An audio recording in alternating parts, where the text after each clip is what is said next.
Antara pinjol-pinjol yang ini, mana yang aman untuk ada Akulaku, ada Kredivo, ada Kredit Pintar, ada Easy Cash, ada Rupiah Cepat, Krediwa.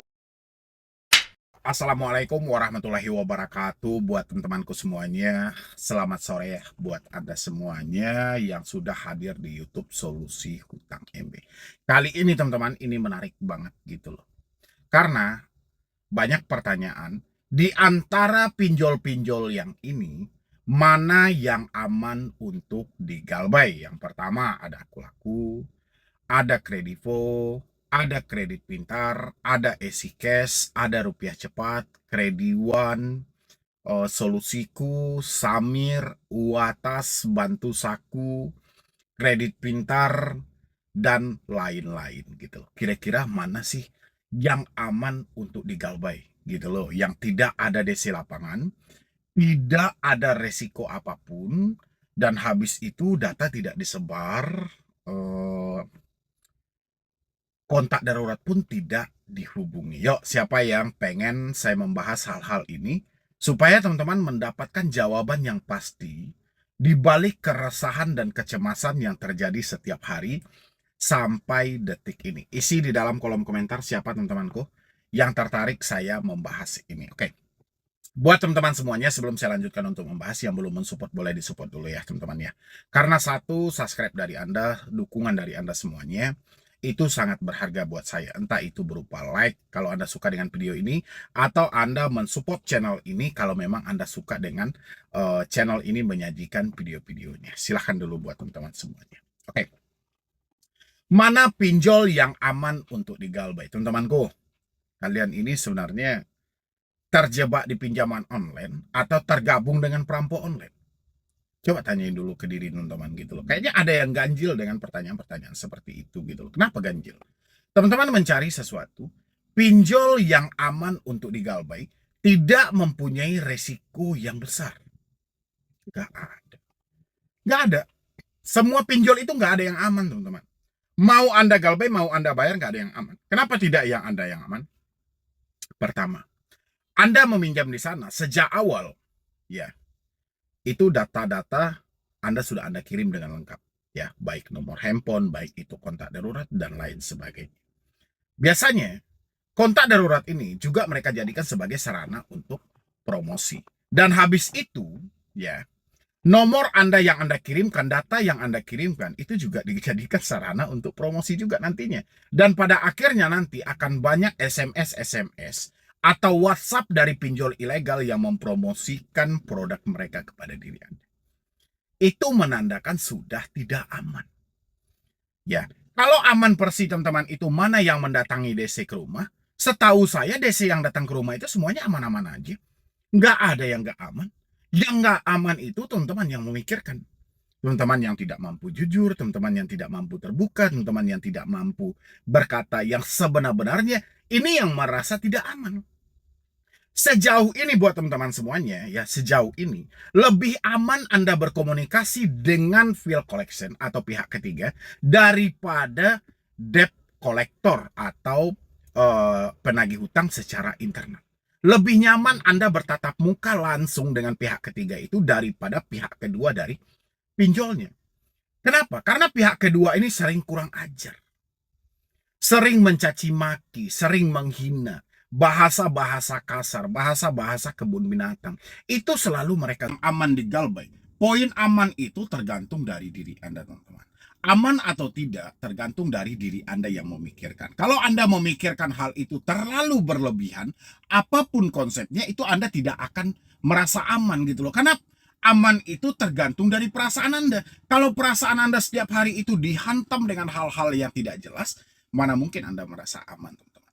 Tapi kalau perasaan Anda itu hanya memikirkan hal-hal yang positif, pastinya Anda akan aman. Dan habis itu teman-teman juga bertanya sama saya, di antara sebanyak itu pinjolnya, mana yang tidak beresiko? Yang tidak beresiko menurut teman-teman ini yang beresiko kayak apa?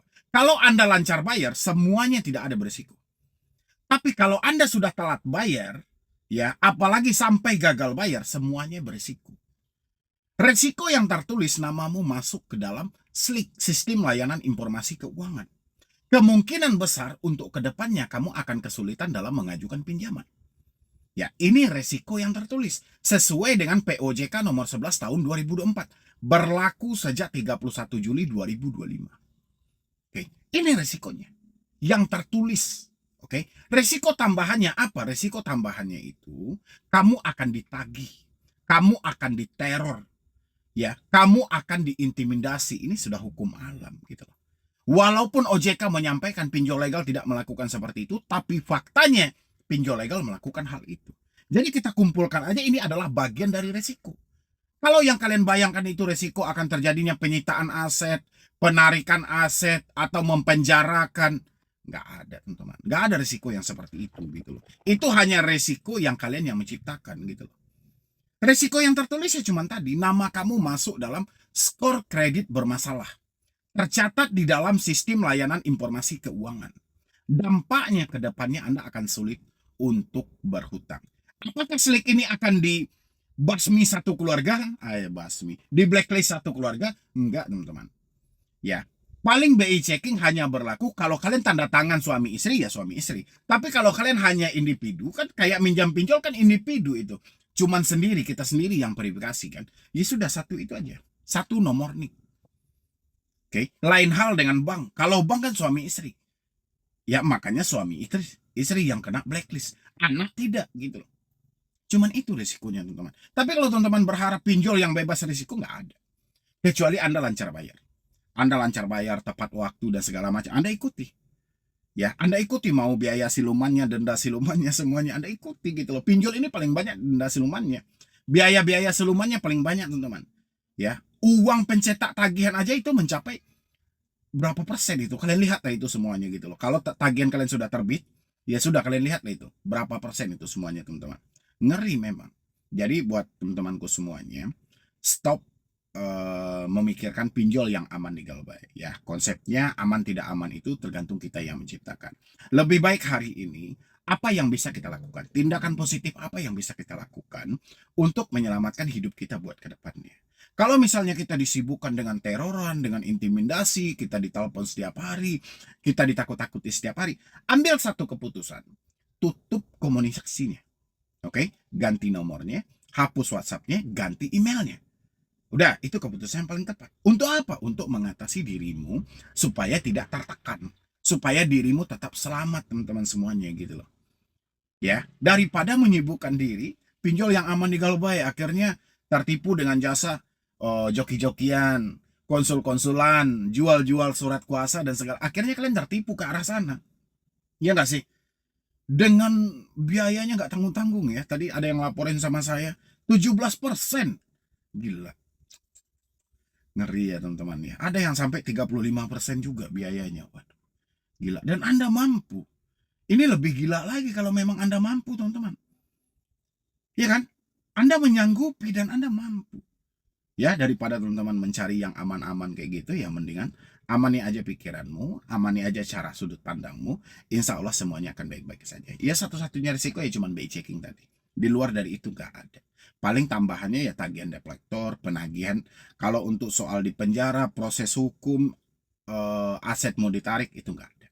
Oke teman-teman semuanya, mungkin dari saya cuma itu aja. Terima kasih banyak teman-teman sudah hadir di sini, sudah mensupport channel Solusi Utang. Mudah-mudahan apa yang kita sajikan di sini dapat bermanfaat dan dapat membantu buat teman-teman semuanya, paling tidak bisa menjawab semua ketakutan yang ada. Jadi sekian dulu dari saya, Medi Broni. Wassalam.